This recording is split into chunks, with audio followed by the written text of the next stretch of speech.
To continue our study of astrological magic, we move into a more subtle understanding of what is a sigil. Now, all of the glyphs in astrology, those little diagrams that tell you which planet or zodiac sign that we're discussing, they're called glyphs in astrology. They're a type of sigil. In other words, in itself, each sigil is a magical spell. It conjures up a resonance, a remembering of all that we've studied before when we've used that sigil. So the sigil is something we deposit knowledge into and then reclaim it later. It's a shorthand way of conjuring up all of the knowledge that we have on a particular planet or sign or whatever. So we study astrology by using these symbols in order that we can develop the magical power of them. And then we look at somebody's horoscope and we see the sigil there, and we're immediately resonant with all that that sigil means. And that resonance is the magic. We ourselves resonate with the sigil in a certain way. Each of us differently, of course, and yet somewhat similarly, because we're studying it with the sense that it means more or less the same thing to all students of astrology. So Venus is something to do with values and our ability and inclination to attract certain experiences into our life of a certain type. And Mars is all to do with how we set about expressing our energy into the world and having an impact externally and so on. And these general ideas are agreed, and yet each of us will understand that differently and accent it differently. However, the sigil for ourselves is much more precise. When we see that particular sigil, it awakens within us a remembering of all that we've done when we've been studying it over the years, and that could become quite a few years eventually. And if you've been looking at a certain symbol for 40 years in my case, and associating it with a series of ideas, a series of feelings, a series of people and their charts and so on, eventually it becomes a form of thinking in my mind. My mind, when it sees the symbol of Venus, thinks in a certain way. And that thinking, it has its own resonance. It's a power. It's an energy. And the resonance of my thinking, and there are deeper qualities associated with my relationship with the sigil than just thinking. It's feeling as well, and comprehension of how to blend those two things, perhaps. This comes to mind immediately I see the symbol. And that sets up the resonance which resonates with the client.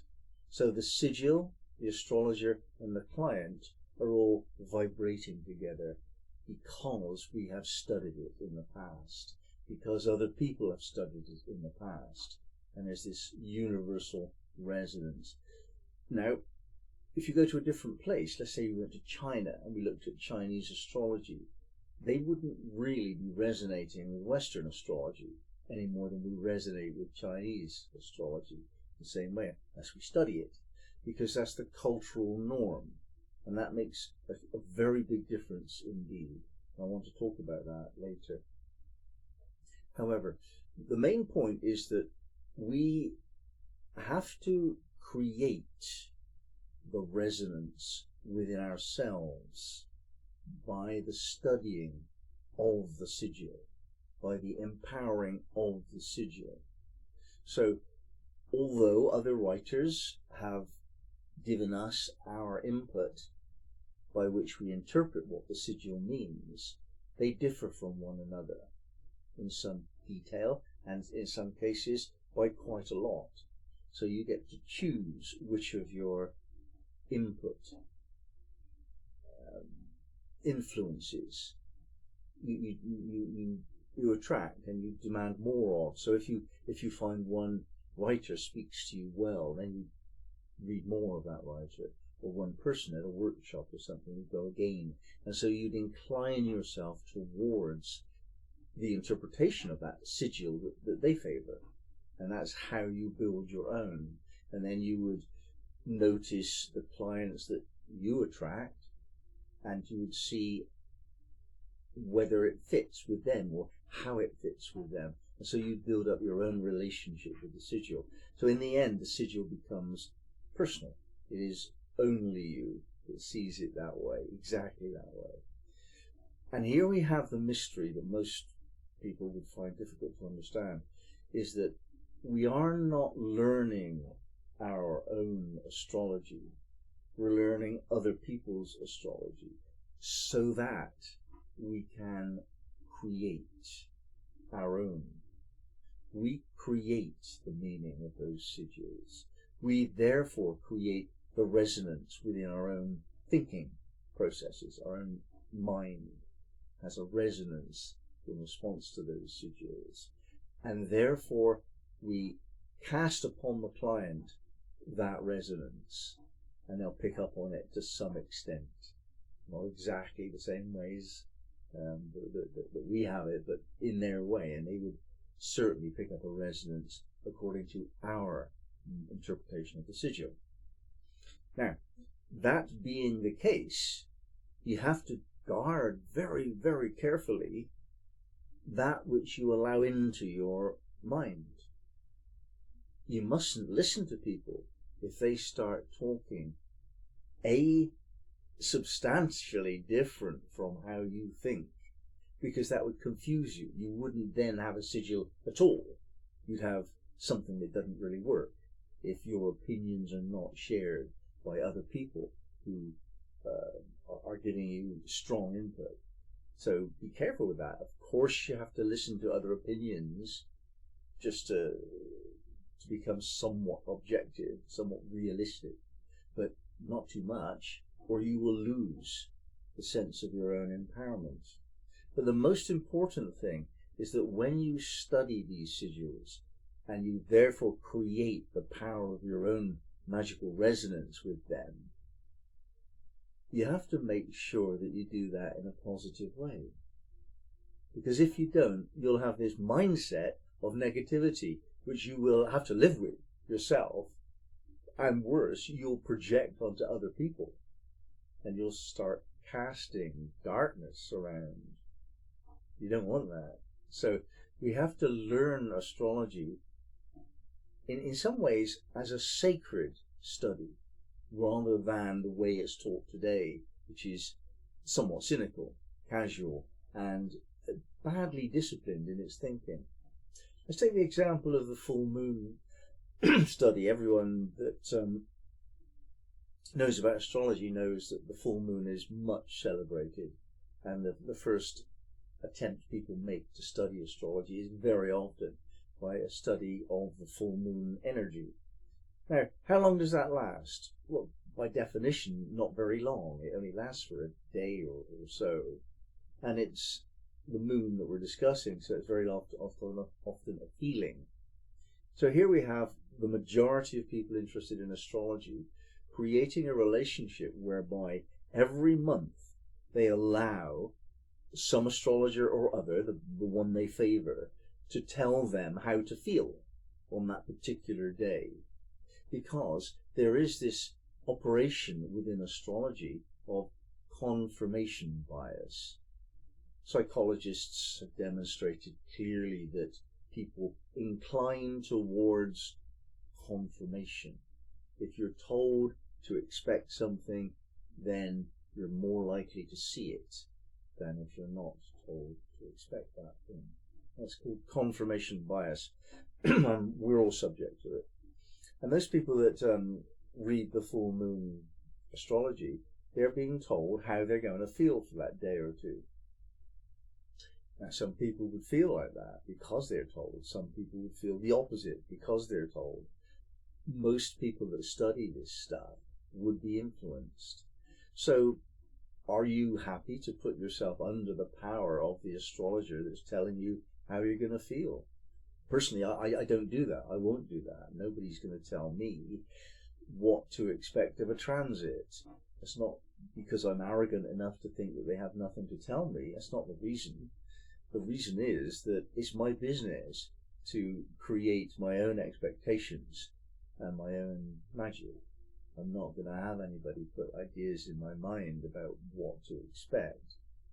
So if you don't do that, I can't see how you're a magician.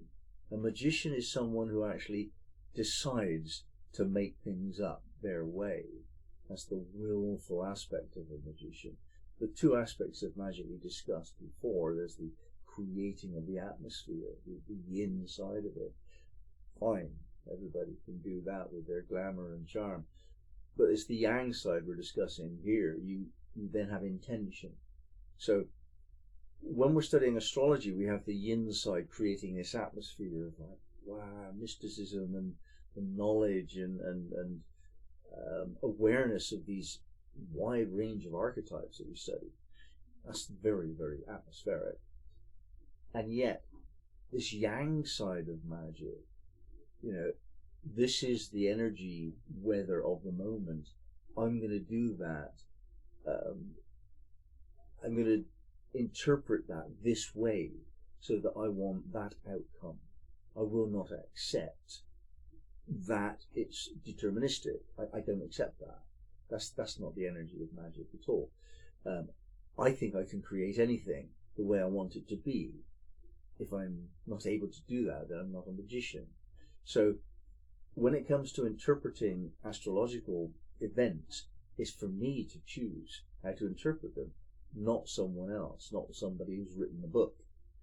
So what if they've written a book? I don't know if they were wise. I don't know if they were loving just because they've written a book, even a popular one. I don't know anything about that person. So I'm going to be very careful about what books I read, what websites I search through. I want to check that out just to make sure it feels right before I start to immerse myself in someone else's interpretation. It's very important, therefore, to not only study the sigils as positive statements of potential and opportunity. And when it is said that Venus has this negative side or Neptune will do that to you, you have to look at that. You have to accept that there's a negative side, but you don't have to talk about that too much to your clients. My rule of thumb is to mention a problem 10% of the time and mention a solution 90% of the time. If they deny the problem, they won't find an answer for it. So you have to bring it up. Oh, look, you've got a Pluto square Mars. You're going to be quite intense in the way you do things. And that might be a problem for some people. That's worth discussing. And here's what you do about it. You hang out with other people who are intense, perhaps. So I give 90% of my attention to the positive outcome. The last point that I want to make today is that we must be very careful not to be moralistic. Morality is not black and white.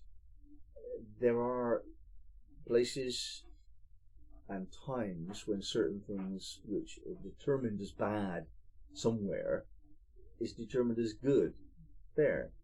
So for example, let's take the extreme example of killing someone.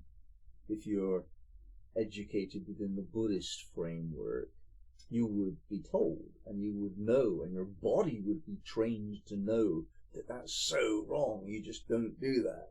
Killing, goodness me, don't do that. And Christians are a little bit like that too. But that's not really true of other places or times. Like the Vikings would have said, this is how you kill my son, this is the way you do that. They'd have trained their children, sons and daughters too. I mean, the Vikings were warrior women as well as men.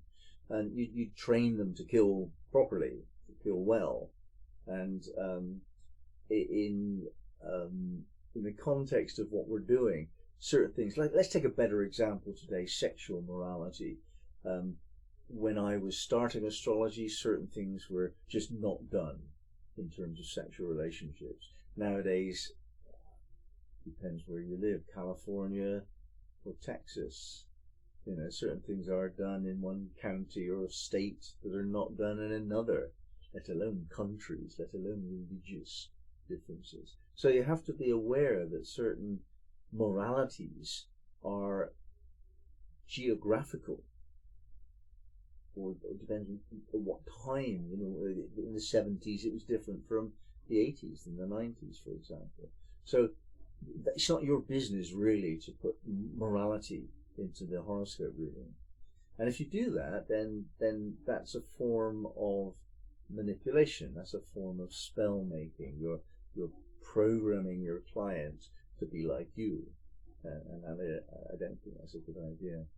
So, in summary, then, we have to learn these sigils with a positive light, study them in their positive aspect, and then when we're actually practicing our magic of astrology, we tune into them and we resonate on that light level. So we give light to the client. This is the healing aspect of astrology. And the negative side would be something that you don't want to do so very much of.